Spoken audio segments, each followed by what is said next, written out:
ओम श्री गणेशाय नमः। हवन, यज्ञ, रुद्राभिषेक, विवाह, घर प्रवेश, सभी शुभ कार्य सामग्री लिस्ट वेद शास्त्र सम्मत। आप अपने घर में या मंदिर में या किसी भी जगह हवन करवाते हो तो हवन सामग्री में क्या क्या सामग्री डालना चाहिए, शास्त्र सम्मत। सर्वप्रथम पीली सरसों, धोड़ा सरसों, काली मिर्च, गोटा मरीच, दुब घास, कपूर, आलू, पोटाटो, नींबू, लेमन, गेहूं, गहम, चावल, हल्दी, समी पत्ता, SAMI समी पत्ता, मिश्री, बेल पत्ता, कमल गट्टा, पद्म फूलर मंजी, अपराजिता फूल का बीज, अपराजिता पुष्पर मंजी, अपराजिता पुष्प जो मंजी आसे से मंजीटा, काला तिल, कला राशि, जवधान, बादाम,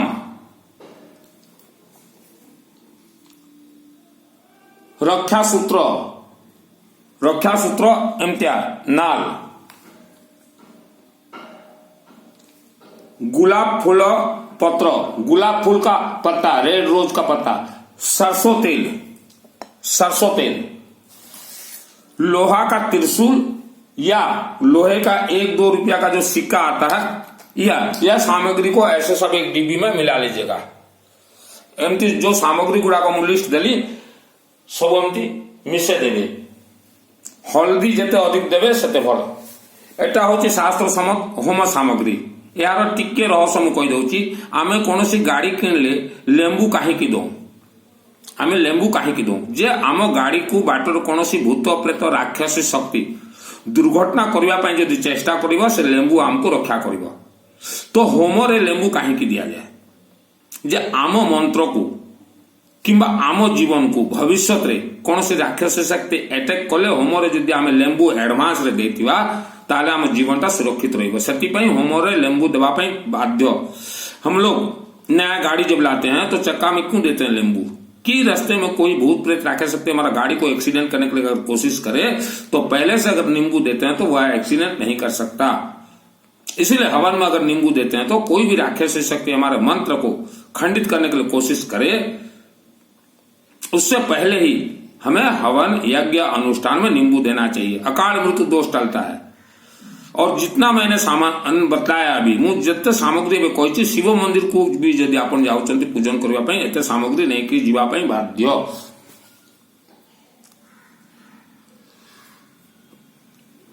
यह सामग्री के साथ नीम का पत्ता जरूर मिलाइएगा। यही सामग्री सहित नींब पत्र होमरे मिसाइबे। ए जते सामग्री मु कहली एटा सिस्टम हेले ही आपन को होम यज्ञ अनुष्ठान सब सक्सेस हबो। हवन शुरुआत, अभी हमें हवन का जैसे शुरुआत करना है।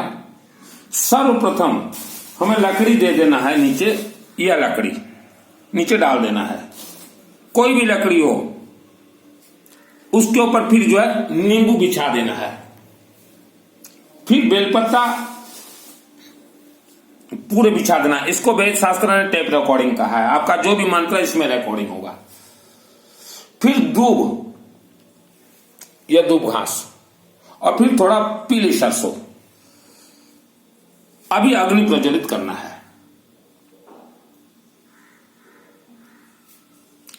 यह हमने हवन का बताया। हवन से पहले आप जितने भी देवी देवताओं को वास करवाएंगे, कौन कौन से देवी देवता रहना जरूरी है यह सुनिए। वह देवी देवताओं का एक पहले कलश स्थापना करवा लीजिएगा और गणेश जी का मूर्ति रहना जरूरी है। शालिग्राम सुदर्शन चक्र, नर्मदेश्वर महाज्योतिर्लिंग, गरुड़ देवाय, धनकुबेर मूर्ति यह रखना जरूरी है। इसके अलावा भी आप कुछ भी मूर्ति रख सकते हैं। नवग्रह का मंडल बिल्कुल नहीं करवाना चाहिए। नवग्रह का मंडल नहीं होता।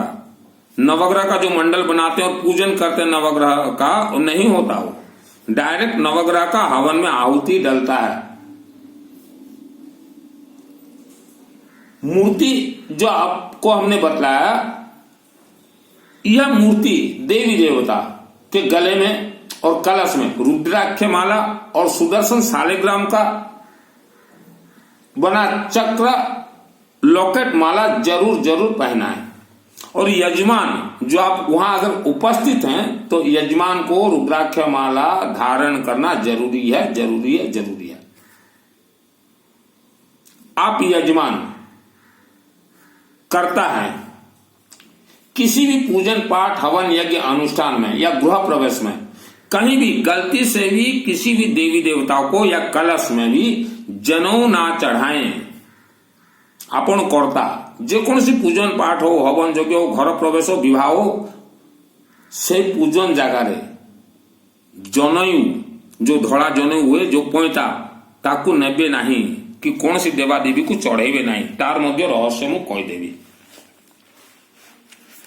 अगर चढ़ाते हैं आप जनेऊ तो वह पूजन में बहुत फॉल्ट रह जाएगा। यह फल्गु नदी माता सीता का आप इतिहास देखिए। और पूजन सामग्री में देखिए 4 वर्ण व्यवस्था के माध्यम से ही एक व्यक्ति पांडित्य करता और पंडित होता है। वेद शास्त्र ने जैसे कहा, आप मानव है, मां बहन बेटी, आपका पांव को शूद्र कहा गया है, पेट को वैश्य कहा गया, सीना को क्षत्रिय कहा गया और मस्तक को पांडित्य कहा गया है। यह है पंडित वेद शास्त्र है। लेकिन आज हर इंसान अपने घर में हवन कर्म नहीं करवा पा रहा है। हवन कर्म नहीं करवा पा रहा है। क्यों नहीं करवा पा रहा है?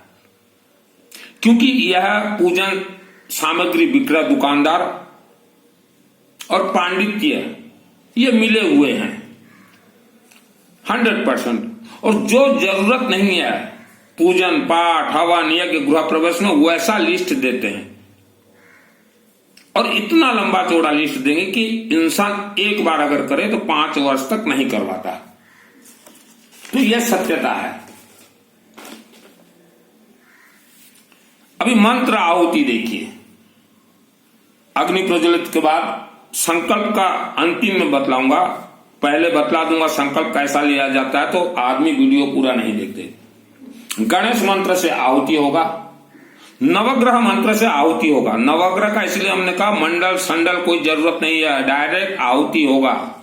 आहुति भी कैसा होगा, कोई लंबा चौड़ा जरूरत है। ओम सूर्याय नमः स्वाहा 3 बार। जो भी मंत्र हम बतलाएंगे 3 बार कीजिए, सफिशिएंट है। ओम चंद्रमसे स्वाहा, ओम बुद्धे स्वाहा, ओम मंगले स्वाहा, ओम गुरुवे नमः स्वाहा, ओम शुक्रवे नमः स्वाहा, ओम शनिश्चराय नमः स्वाहा, ओम राहवे नमः स्वाहा, ओम केतवे नमः स्वाहा। इतना छोटा मंत्र है, ज्यादा बड़ा मंत्र बोलना नहीं है। नवग्रह के बाद सरस्वती वंदना का आहुति जरूरी है। या कुंडेन्दु तुषार हार धवला, या शुभ्रा वस्त्रावृता, बीणा वरदंड मंडित कर, या शुद्ध पद्मासना, यह ब्रह्म, यह जरूरी है।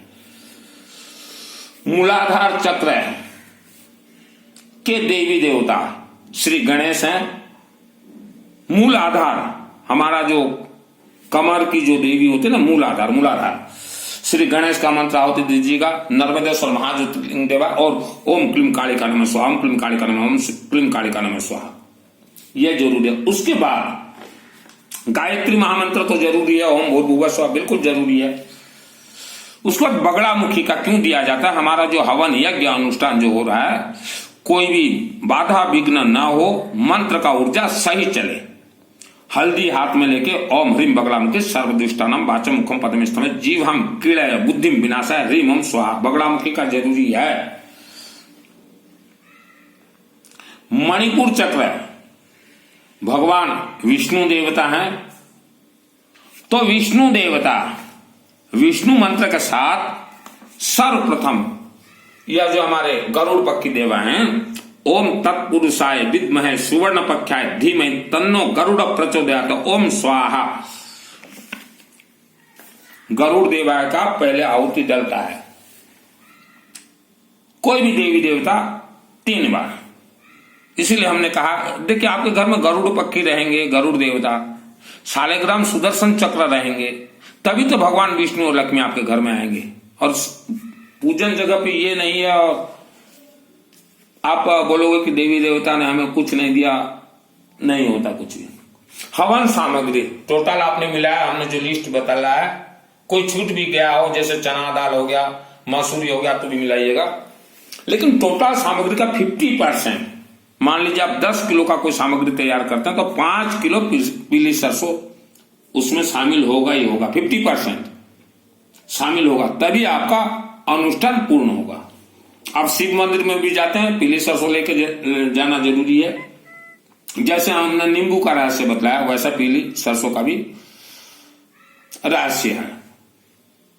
हवन पूर्णाहुति से पहले दुर्गा सप्तशती पाठ पृष्ठ नंबर 16 से मृत संजीवनी मंत्र 3 बार आहुति, अथ देव्या कवचम का आहुति, और संपुट मंत्र से कुछ मंत्र देख लीजिएगा। जैसे एक मंत्र है दुर्गा समुतार से वितिमा से जंतो स्वास्थ्य समुता मति मति व शुभम ददासी, ये एक मंत्र देख लीजिएगा। और देखिएगा एक ओम रक्षा से विशाच नागा, और एक देखिएगा सर्व मंगल मांगल्ये शिवे सर्वार्थ साधिके, और पापनाश के लिए मंत्र है, और सृष्टि स्थिति विनाशानम शक्तिभूते, ये 3 बार जरूरी देना है। उसके बाद पूर्णाहुति से पहले ओम नमः शिवाय स्वाहा, ओम रुद्र रूपाय काशी विश्वनाथ देवाय नमः स्वाहा, ओम नमः शिवाय स्वाहा 108 बार देना। फिर बगड़ामुखी का 1 2 3 बार मंत्र आहुति करवा देना। उसके बाद क्षमा प्रार्थना उच्चारण करके आहुति करवा देना। इतना ही करवाना है। यह पूजन पाठ अनुष्ठान शुरू करते ही देवी देवता को आह्वान किया जाता है। यजमान अगर वहां उपस्थित है तो यजमान के हाथ में आप क्या क्या देंगे? एक बेलपत्ता देंगे, टेप रिकॉर्ड है, दूध देंगे, कर्पूर देंगे, पीली सरसों देंगे, लोहे का 1 या 2 रुपए का जो सिक्का आता है वो दे दीजिएगा, और उनके मंगलार्थ संकल्प करवा दीजिएगा। अगर जजमान वहां उपस्थित नहीं है, आप दूर से भी उनका अगर हवन करते हैं तो यह सभी सामग्री हाथ में लेके संकल्प करवाइएगा और थोड़ा गंगाजल डाल दीजिएगा। मंत्र ऊर्जा तरंग, अभी इसे धारण कौन करेगा? डायरेक्ट तो जजमान धारण नहीं करेंगे, डायरेक्ट तो संभव ही नहीं है। तो इसीलिए हमने कहा हर घर में नर्मदेश्वर महाज्योतिर्लिंग का वास हो। नर्मदेश्वर महाज्योतिर्लिंग में वह ऊर्जा आएगा आपका जो भी अनुष्ठान हो, और यहाँ वह जजमान चाहे वर्ल्ड के अंदर कहीं भी रहे, नर्मदेश्वर महाज्योतिर्लिंग में पूजन करेगा, वहां से उसे फल प्राप्त होगा। यह वेद शास्त्र सम्मत। जन्म कुंडली, यह गणित 100% फेल है। जन्म कुंडली गणित 100% फेल है। फिर भी हम लोग पूरे वर्ल्ड के अंदर देखते हैं, हर धर्म में देखते हैं कि जो पांडित्य किया हुआ है वह लोगों का जन्म कुंडली देख के अकारण भयभीत करवा रहा है, भयभीत करवाते हैं। जन्म कुंडली कैसे देखा जाता है? बनारस में छपी छपाई एक पंचांग और जन्म कुंडली, यह गणित 100% फेल है। भयभीत क्या करवाते हैं ये देखिए, जन्म कुंडली देख के मानव को एक बतला देंगे, पहले मृत्यु योग है, दूसरा बतला देंगे आने वाले समय में संकट है। ठीक है, मृत्यु योग भी है, संकट भी है। मृत्यु योग तो मेरा भी था, संकट तो मेरे ऊपर भी था, तो इसका निवारण कैसे होगा?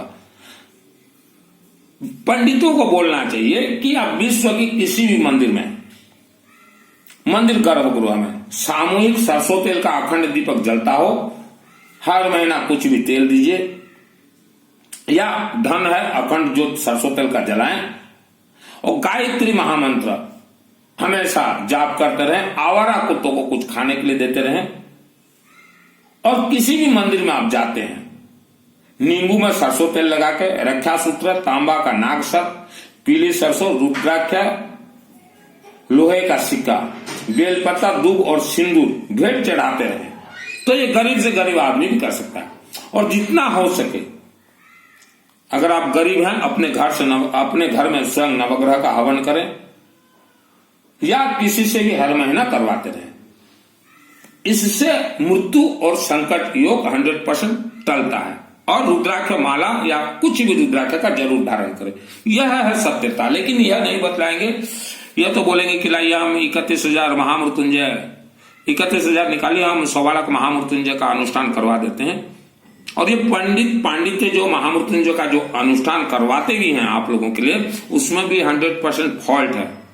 इनके शरीर में इतना ताकत नहीं है कि यह जाप करें और आपके शरीर में प्रवेश कर जाए। ट्रांसफर नहीं होता, इन्हें ट्रांसफर सिस्टम भी नहीं मालूम।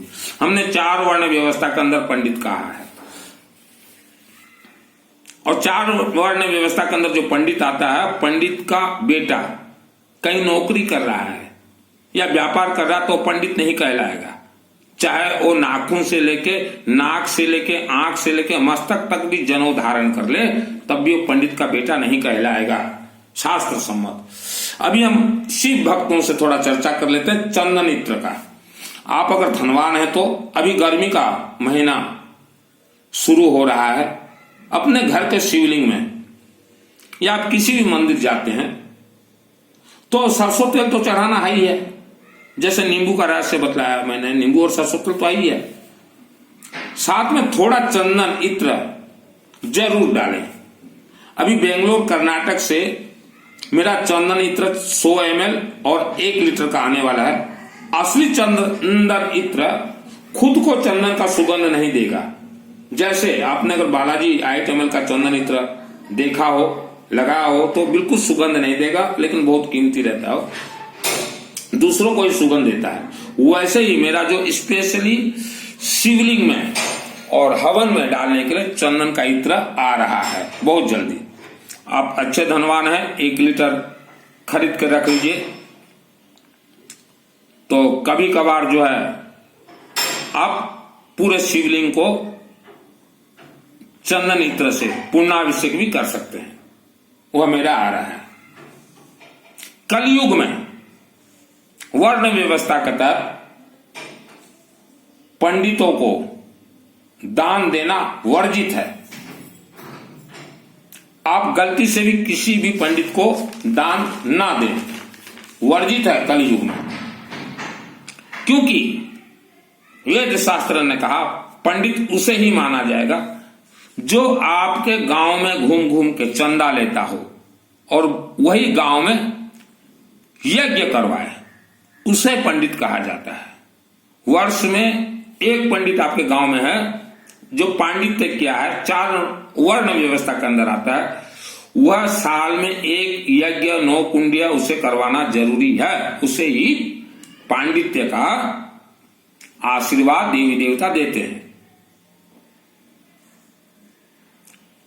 और अगर वह नहीं करवाता, अगर उसे आप दान अगर देते हैं तो आप कुपात्र दान दिया हुआ आपको वह भोगना पड़ेगा।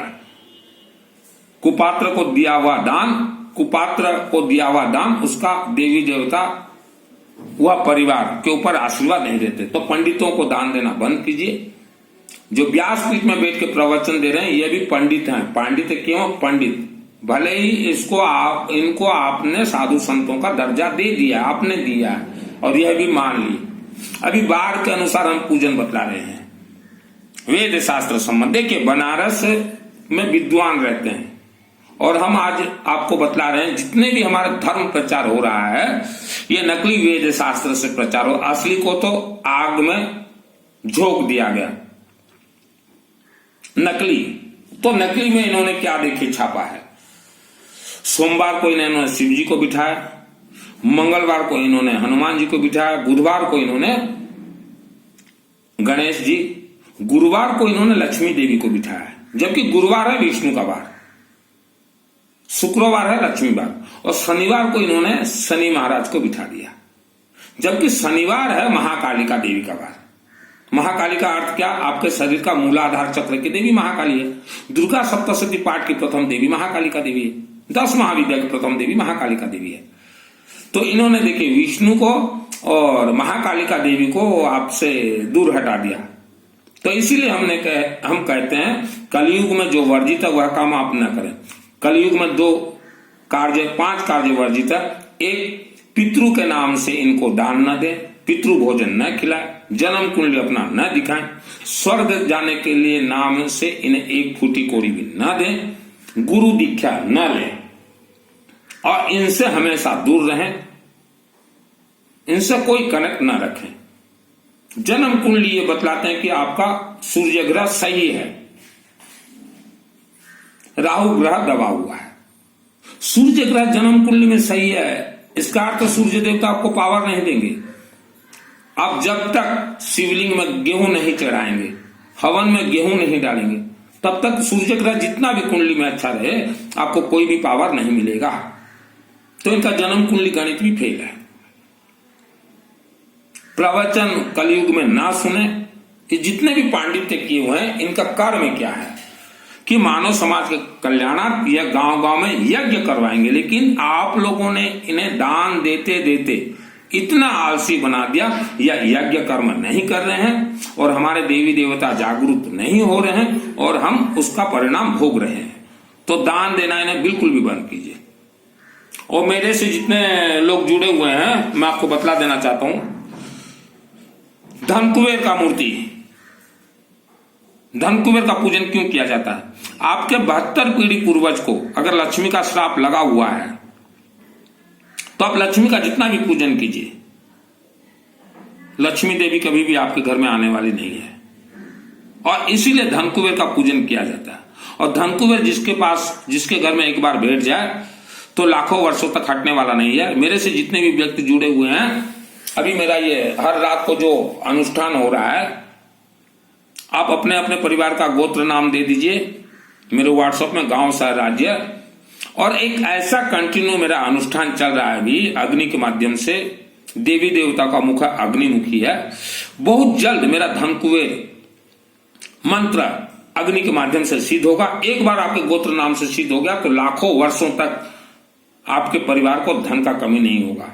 लाखों वर्षों तक ऐसा भी विद्या छोड़ूंगा, आपके परिवार को पीढ़ी दर पीढ़ी नवग्रह का दोष लगेगा ही नहीं, पितृ दोष लगेगा ही नहीं, काल सर्प दोष लगेगा ही नहीं। तो यह मैं बहुत जल्दी जनवरी महीना में ही शुरू कर दूंगा।